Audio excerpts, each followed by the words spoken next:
नमस्कार सर्व शिक्षक मित्रांनो, विद्यार्थी मित्रांनो, बाल विकास एवं शिक्षाशास्त्र सीटीईटी की यह जो तासिका है, इस तासिका में हम सामाजिकरण की प्रक्रिया के बारे में 30 सवाल जानने वाले हैं। आशा करता हूँ आप सभी ध्यान देंगे। शुरू करते हैं। पहला प्रश्न है, ब्रेनर के पारिस्थितिक तंत्र के सिद्धांत के अनुसार एक बच्चे के माता पिता और उसके शिक्षक के बीच होने वाली अंतरक्रिया सामाजिकरण के किस मंडल का हिस्सा मानी जाती है। अब सामाजिकरण का मतलब होता है समाज का एक हिस्सा बनना या समाज के गुण हमें आत्मसात करना, उसे सामाजिकरण कहा जाता है। तो सामाजिकरण के किस मंडल का हिस्सा मानी जाती है एक बच्चे के माता पिता और शिक्षक के बीच होने वाली अंतरक्रिया को। तो इसका सही जवाब है पर्याय क्रमांक सी, मेसो सिस्टम। तो मेसो सिस्टम जो होता है सूक्ष्म प्रणालियों जैसे परिवार और स्कूल के बीच के संबंधों या अंतरक्रियाओं को संदर्भित करता है जो बच्चे के विकास को प्रभावित करते हैं। इसलिए इस प्रश्न का सही जवाब है पर्याय क्रमांक सी, मेसो सिस्टम। आगे बढ़ते हैं सवाल 2 की तरफ। प्राथमिक सामाजिकरण की प्रक्रिया में परिवार की भूमिका को अति महत्वपूर्ण क्यों माना जाता है जबकि बच्चा स्कूल जाना शुरू कर चुका होता है। तो इस प्रश्न का उत्तर जो है हम यहाँ पर देखेंगे। 4 पर्याय हमारे सामने दिए हैं। तो 4 पर्याय में से पर्याय क्रमांक सी देखिए, यह बच्चे की पहचान की नींव रखता है क्योंकि परिवार बच्चे के आत्मबोध और मौलिक मूल्यों का निर्माण करता है जो भविष्य के सभी सामाजिक अनुभवों के लिए आधार का काम करता है। इसलिए पर्याय क्रमांक सी इस प्रश्न का सही उत्तर है। आगे बढ़ते हैं सवाल 3 की तरफ। जब मीडिया बच्चों के व्यवहार और मूल्यों को इस तरह प्रभावित करता है कि वे उन उत्पादों या जीवन शैली की मांग करने लगते हैं जो उसके तत्काल वातावरण में उपलब्ध नहीं है, तो यह किस प्रकार का सामाजिकीकरण है। तो यहाँ पर हमारे सामने 4 पर्याय दिए, चारों पर्याय में से देखेंगे आप तो आपके समझ में आएगा। पर्याय क्रमांक डी देखिए, पर्याय क्रमांक डी, गौण सामाजिकीकरण। क्योंकि मीडिया एक माध्यमिक या गौण सामाजिकीकरण एजेंट है जो समाज के व्यापक मूल्यों और व्यवहारों को बच्चों तक पहुंचाता है। इसलिए इस प्रश्न का सही उत्तर है पर्याय क्रमांक डी, गौण सामाजिकीकरण। आगे बढ़ते हैं सवाल 4 की तरफ चलते हैं। जेंडर यानी लिंग सामाजिकरण के संदर्भ में खिलौना और गतिविधियों का लिंग आधारित वर्गीकरण बच्चे के विकास में किस प्रकार की बाधा उत्पन्न करता है। तो किस प्रकार की बाधा उत्पन्न करता है, तो यहाँ पर पर्याय क्रमांक डी देखिए, आपके समझ में आएगा। यह बच्चे की संज्ञात्मक लचीलापन सीमित करता है क्योंकि रूढ़िवादिता बच्चों को विभिन्न कौशलों को सीखने से रोकती है और उनकी सोच को संकीर्ण बनाती है। इसलिए पर्याय क्रमांक डी इस प्रश्न का सही उत्तर है। आगे बढ़ते हैं, प्रश्न 5 की तरफ चलते हैं। सामाजिकीकरण की प्रक्रिया में जैसे सक्रिय एजेंसी का क्या अर्थ है, विशेषकर जब बच्चा स्कूल में मापदंडों का विरोध करता है। तो यहाँ पर 4 पर्याय हमारे सामने दिए। चारों पर्यायों को अगर आप नज़र के सामने रखते हैं तो पर्याय क्रमांक ए, बच्चा पर्यावरण के साथ सक्रिय रूप से अंतरक्रिया करता है क्योंकि बच्चे केवल निष्क्रिय प्राप्तकर्ता नहीं होते, वे अपने सामाजिक परिवेश को समझते हैं, उस पर सवाल उठाते हैं और उसे प्रभावित करते हैं। इसलिए पर्याय क्रमांक ए, बच्चा पर्यावरण के साथ सक्रिय रूप से अंतरक्रिया करता है, यह पर्याय क्रमांक ए इस प्रश्न का सही उत्तर है। आगे बढ़ते हैं, छठा प्रश्न। मीड के अनुसार सामाजिकीकरण के खेल चरण यानी प्ले स्टेज और गेम चरण के बीच मूलभूत अंतर क्या है। तो गेम चरण और खेल चरण के बीच का मूलभूत अंतर क्या है, तो पर्याय क्रमांक बी देखिए, सामान्यीकृत अन्य की समझ। जैसे यहाँ पर आप देख सकते हो तो गेम चरण में बच्चा समाज की व्यापक अपेक्षाओं और कई भूमिकाओं के अंतर संबंधों को समझने लगता है। इसलिए पर्याय क्रमांक बी इस प्रश्न का सही उत्तर है। 7वें प्रश्न की तरफ चलते हैं। एक लोकतांत्रिक कक्षा में सामाजिकीकरण किस पहलू का सबसे अधिक बल दिया जाना चाहिए ताकि छात्रों में नागरिक बोध विकसित हो सके। तो हमें किस पहलू पर या अधिक जोर देना चाहिए, तो हमें सहयोगात्मक समस्या समाधान और समझ पर सबसे अधिक जोर देना चाहिए। क्योंकि यहाँ पर आप देख सकते हो 4 पर्यायों में से पर्याय क्रमांक सी, लोकतांत्रिक मूल्यों का सामाजिकीकरण छात्रों को दूसरे के विचारों का सम्मान करने और सामूहिक रूप से निर्णय लेने के लिए तैयार करता है। इसलिए पर्याय क्रमांक सी इस प्रश्न का सही उत्तर है। 8वां प्रश्न देखिए, सामाजिकीकरण के संदर्भ में प्रच्छन्न पाठ्यक्रम यानी हिडन करिकुलम से क्या तात्पर्य है जो विद्यालयों में संचालित होता है। तो यहाँ पर सबसे आखिरी पर्याय आप देख सकते हो तो आपके समझ में आएगा, अघोषित नियम, मूल्य और दृष्टिकोण का अधिगम। तो प्रच्छन्न पाठ्यक्रम में अनौपचारिक पाठ होते हैं जो बच्चे स्कूल की संरचना, समयबद्धता और शिक्षक के व्यवहार से सीखते हैं। इसलिए पर्याय क्रमांक डी इस प्रश्न का सही उत्तर है। आगे बढ़ते हैं 9वें प्रश्न की तरफ। संस्कृति और सामाजिकीकरण के संबंध में सांस्कृतिक सापेक्षवाद का शिक्षक के लिए क्या महत्व है। तो शिक्षक के लिए क्या महत्व है, छात्र की पृष्ठभूमि के मूल्यों को समझना, यह बात शिक्षक के लिए महत्वपूर्ण मानी जाती है। किस लिए, सांस्कृतिक सापेक्षवाद के लिए। तो यहाँ पर पर्याय क्रमांक ए देखिए, शिक्षक को यह समझना चाहिए कि बच्चे का व्यवहार उसके विशिष्ट सांस्कृतिक सामाजिकरण का परिणाम है, न कि उसकी अक्षमता। इसलिए पर्याय क्रमांक ए इस प्रश्न का सही उत्तर है। आगे बढ़ते हैं 10वां प्रश्न की तरफ। कोहलबर्ग के नैतिक विकास के सिद्धांत में अच्छा लड़का, अच्छी लड़की अभिविन्यास सामाजिकरण के किस स्तर को दर्शाता है। तो अच्छा लड़का और अच्छी लड़की जो स्तर होता है इसे पारंपरिक स्तर कहा जाता है, क्योंकि इस स्तर पर बच्चा दूसरों की स्वीकृति और सामाजिक अपेक्षाओं के अनुरूप व्यवहार करने के माध्यम से सामाजिक रूप से स्वीकृत होने का प्रयास करता है। इसलिए पर्याय क्रमांक सी पारंपरिक स्तर यह इस प्रश्न का सही उत्तर है। आप सभी पर्याय को देख सकते हैं, लेकिन पर्याय क्रमांक सी इस प्रश्न का सही जवाब है। आगे बढ़ते 11वें प्रश्न की तरफ। सामाजिकीकरण की प्रक्रिया के दौरान पुनः सामाजिकीकरण की आवश्यकता कब से अधिक महसूस होती है। अब कब महसूस होती है, तो पर्याय क्रमांक ए देखिए, जब कोई व्यक्ति पूरी तरह से नए सामाजिक वातावरण में प्रवेश करता है, जैसे नए वातावरण, जेल, सेना या विदेश में पुराने व्यवहारों को छोड़कर नए मापदंडों को तीव्रता से सीखना पड़ता है। इसलिए इस प्रश्न का उत्तर है पर्याय क्रमांक ए। चलो आगे बढ़ते हैं 12वें प्रश्न की तरफ। वाइगोत्स्की के समीपस्थ विकास क्षेत्र यानी ZPD का सामाजिकरण से क्या संबंध है। तो आप देख सकते हो पर्याय क्रमांक सी, सामाजिक अंतरक्रिया के माध्यम से कौशल का विस्तार, यह उसका संबंध है। क्योंकि सामाजिकरण के दौरान अधिक सक्षम व्यक्तियों जैसे MKO के साथ बातचीत बच्चे को उसकी वर्तमान क्षमता से आगे बढ़ने में मदद करती है। इसलिए पर्याय क्रमांक सी इस प्रश्न का सही उत्तर माना जाएगा। आप सभी पर्याय को देख सकते हैं, लेकिन पर्याय क्रमांक सी इस प्रश्न का सही जवाब है। आगे बढ़ते हैं।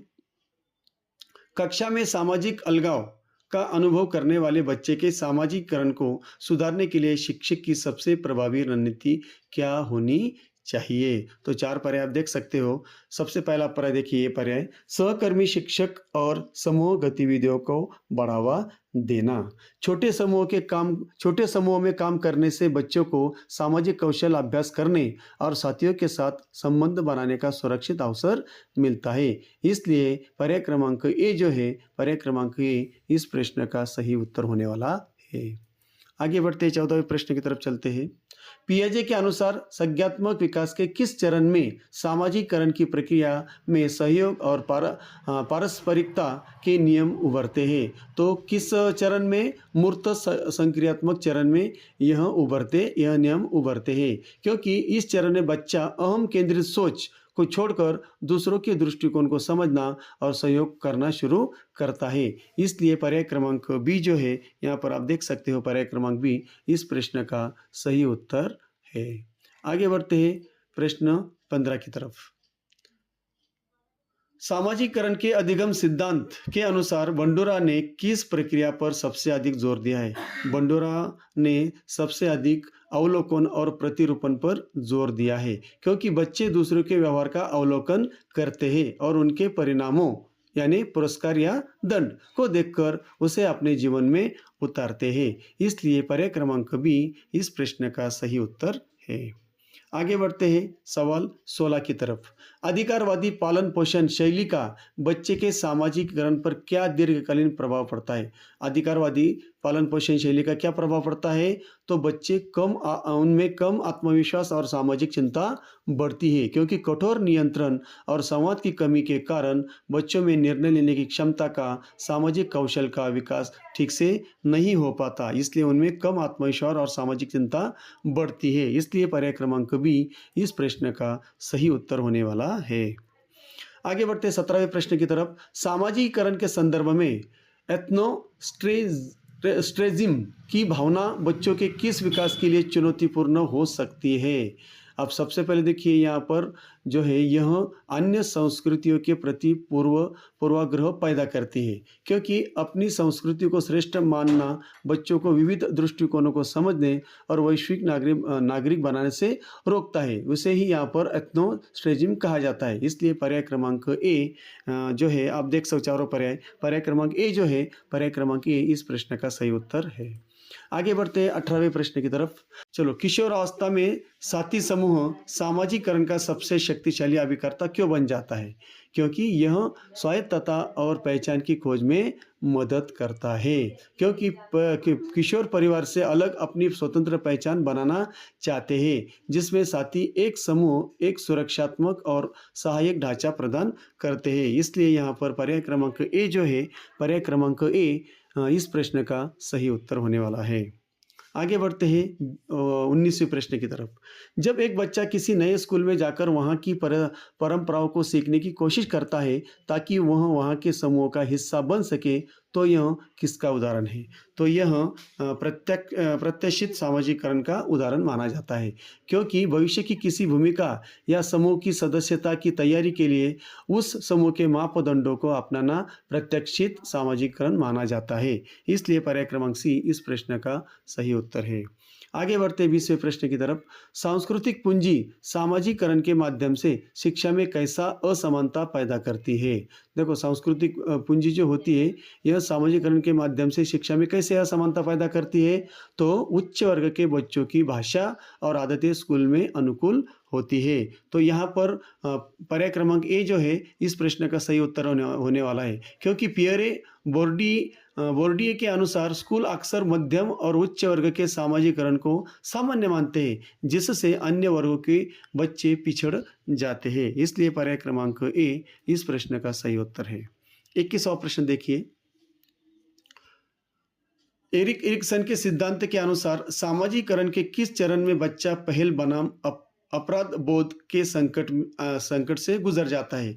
तो यह जो अवस्था होती है 3 से 6 वर्ष की वर्ष की ये अवस्था होती है, जैसे हम प्रारंभिक बाल्यावस्था भी कहते हैं। इस दौरान बच्चा बाहरी दुनिया के साथ सक्रिय अंतर्क्रिया और अन्वेषण शुरू करता है। यदि उसे अत्यधिक रोका जाए तो उसमें अपराध बोध विकसित होता है। इसलिए पर्याय क्रमांक सी इस प्रश्न का सही उत्तर है।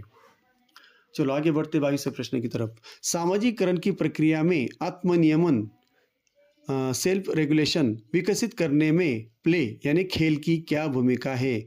तो यहाँ पर खेल की क्या भूमिका है? तो खेल से बच्चा नियमों का पालन करना और आवेगों को नियंत्रित करना सीखता है, क्योंकि खेल के दौरान बच्चे सामाजिक भूमिकाओं का अभ्यास करते हैं और साझा लक्ष्यों को प्राप्त करने के लिए अपनी इच्छाओं को सीमित करना सीखते हैं। इसलिए यहाँ पर आप देख सकते हो पर्याय क्रमांक बी इस प्रश्न का सही जवाब है।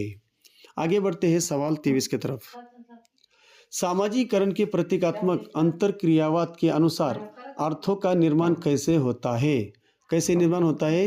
तो यहाँ पर सामाजिक अंतरक्रिया के दौरान साझा प्रतीकों और भाषा के माध्यम से यहाँ पर उनमें क्या होता है? अर्थों का निर्माण होता है, क्योंकि लोग संवाद के दौरान प्रतीकों यानी शब्दों और इशारों का उपयोग करते हैं और एक दूसरे की प्रतिक्रियाओं के आधार पर दुनिया को अर्थ देते हैं। इसलिए यहाँ पर 4 पर्याय दिए हैं। चारों पर्याय में से पर्याय क्रमांक बी इस प्रश्न का सही उत्तर होने वाला है। 24वें प्रश्न की तरफ बढ़ते हैं।